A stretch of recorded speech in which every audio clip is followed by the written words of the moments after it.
Hello बच्चों, let's read the question. Question says that the second electron gain enthalpy of oxygen and sulfur respectively are.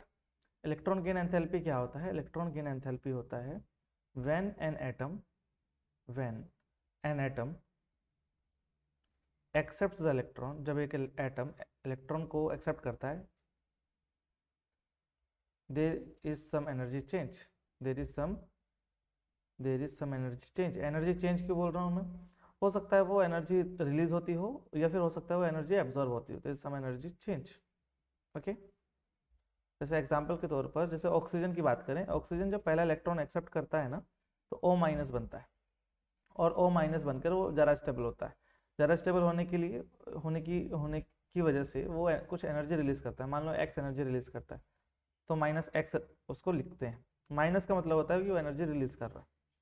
Similarly जब S से S minus बनता है, sulphide बनता है, S minus बनता है, तो डेल्टा H वो यहाँ पर भी एनर्जी रिलीज होती है, मान लो बाई एनर्जी रिलीज होती है। अब देखिए ये पहली एनर्जी रिलीज करी, पहला इलेक्ट्रॉन ऐड किया, तो इसे कहेंगे फर्स्ट इलेक्ट्रॉन गेन एंथैल्पी। क्या बोलेंगे? First electron gain enthalpy. अब मान लीजिए हम दूसरा इलेक्ट्रॉन ऐड करेंगे, तो O2 माइनस बनेगा। S माइनस में अब दूसरा इलेक्ट्रॉन ऐड कर रहे हैं हम, है ना, सल्फर में दूसरा इलेक्ट्रॉन ऐड कर रहे हैं तो S2 माइनस बन रहा है। अच्छा, अब थोड़ा यहाँ पे कंसेप्ट को समझने की जरूरत है। O माइनस और S माइनस के मैं कंपैरिजन करूंगा, मैं कलर चेंज कर लेता हूँ। जैसे फॉर एग्जांपल O माइनस है anion, very good, S minus भी एनायन है, ठीक है, यानी कि ऐसा आयन जिसके ऊपर नेगेटिव चार्ज है। O माइनस का देखा जाए तो O माइनस का जो चार्ज है, सॉरी जो साइज है, वो साइज स्मॉल है, साइज इज स्मॉलर, ठीक है, O माइनस का। S माइनस का जो साइज है वो बड़ा है, बिगर राइट, बिगर साइज है। अच्छा, चार्ज डेंसिटी दोनों दोनों पर नेगेटिव चार्ज है, बट बिगर साइज होने की वजह से charge density is less. Charge density is less मतलब जो चार्ज की डेंसिटी है पूरे S माइनस पर वो कम है, और हम कंपेयर करेंगे O माइनस को तो charge density is high, charge density is high, charge density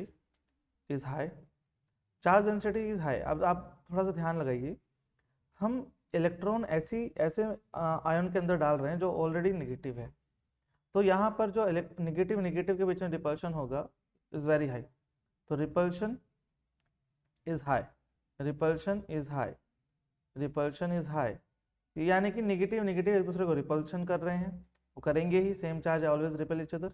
यहाँ पे रिपल्शन इज लेस क्योंकि चार्ज डेंसिटी कम है, तो यहाँ पर हम जब इलेक्ट्रॉन डालते हैं नेगेटिव में तो ये आयन नहीं, ये अनायन नहीं चाहेंगे कि इनके अंदर इलेक्ट्रॉन डाला जाए क्योंकि ये नेगेटिव है और ये रिपल्शन करेंगे, तो हमें ज़्यादा एनर्जी लगानी पड़ेगी, इनके अंदर इलेक्ट्रॉन को डालने के लिए।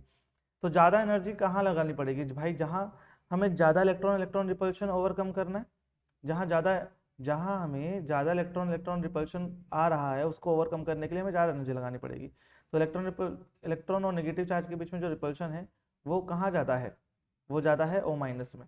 तो मान लो दो डेटा दे रखे हैं, तो 780 लगेगी O माइनस में और S माइनस वाले में लगेगी +90। तो हमारा फाइनल आंसर क्या आ जाएगा बेटा जी? Option D. Hope you understood it well, good luck.